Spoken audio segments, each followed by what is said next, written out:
बनवा में उगले बेलिया तो बनवा सोहावन लागे हो।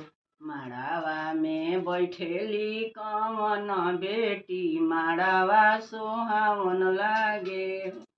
बहियाला फावेले कवन दुल्हा आजु हम बिया हबी हो।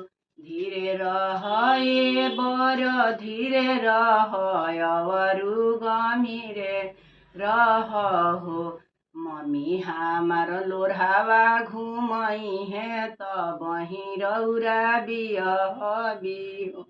भैया हमार लौआ मिरई है त बही रौरा बियहबी हो।